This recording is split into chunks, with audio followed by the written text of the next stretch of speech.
ہمیں تو خیر اس پہ پتہ چلا ٹی وی پہ، اور پاکستان میں تو مجھے نہیں لگتا کوئی قانون نام کی کوئی چیز ہے، کیونکہ مطلب ہے کہ اس ابھی جیسے وہ وکیل صاحب بھی کہہ رہے تھے کہ پتہ بھی نہیں ہے، کسی تھانے میں ہم نے پتہ کرایا، پتہ بھی نہیں ہے کہ کدھر ہے وہ۔ تو ایک بدماشی کا نظام ہے جو پچھلے 5 مہینے سے چل رہا ہے، کوئی قانون نہیں ہے پاکستان کے اندر، پتہ نہیں ہے ملک کہاں لے کے جانا چاہتے ہیں یہ لوگ، یہ یا ان کے جو بھی بیکرز ہیں، ان کا تو نام بھی آج کل ماشاءاللہ کوئی لینے کے لیے بھی تیار نہیں۔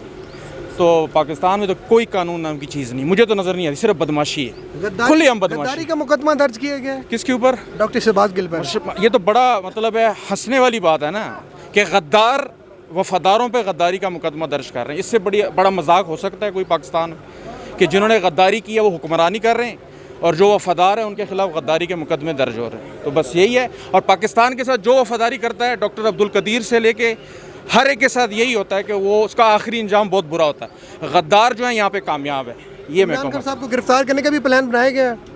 پتہ نہیں، سن رہے ہیں، اللہ نہ کرے اگر ہوگا تو پھر ملک کو شاید یہ بربادی کی طرف لے کے جانا چاہتے ہیں، خانہ جنگی کی طرف لے کے جانا چاہتے ہیں، کیونکہ عوام تو نہیں ٹھہرے گی، نہ کسی سے ڈرتے ہیں کوئی۔ تو اللہ نہ کرے ایسے حالات ہیں، لیکن ان کا کوئی بھروسہ نہیں، کیونکہ یہ ملک برباد کرنے آئے ہیں اور یہ کچھ بھی کر سکتے ہیں۔